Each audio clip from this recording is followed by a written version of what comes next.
Hello sir, what did you buy it? Pabili po ako ng potato chips. Okay. Akin na po yung bayad.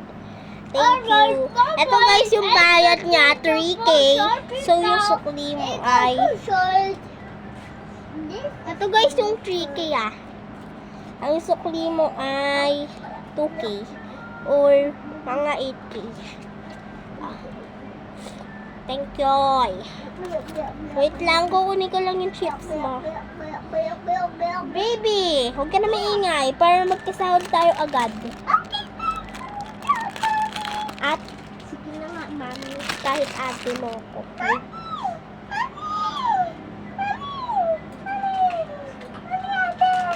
Eto na po yung potato chips nyo. Potato chips po talaga yan ah. Wait lang po, may kukunin lang po ako.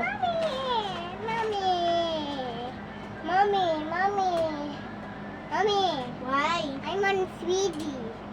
Sweetie, wala tayo Sweetie dito. Bukas tayo bibili ng Sweetie, okay? Okay, sige, Mami.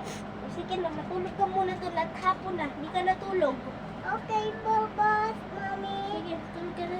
Okay, Mami. Ay, nako. Ang hirap pala maging nanay katulad na mami ko, guys. Yung mami ko kasi naglalaba doon. Tapos ako yung ate. Okay. Hello po, madam. Pabili. Anong bibili mo? Iha.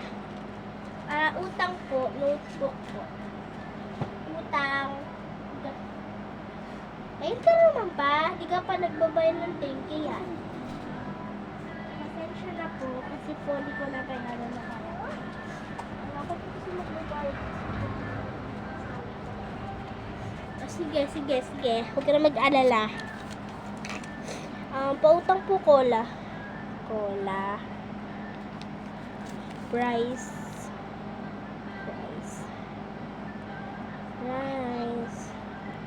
French fries. Hayaan mo na fries. Burger.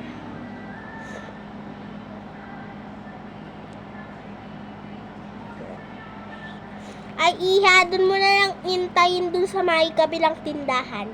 So, yan guys, di ba sinabi ko kanina dun sa may pinakaunang video, doon guys.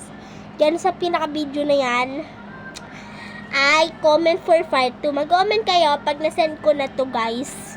Kasi pag hindi ko pa na-send to. Ay! Okay guys. So, ang utang ni sir ay cola, fries, burger. Anong pangalan mo?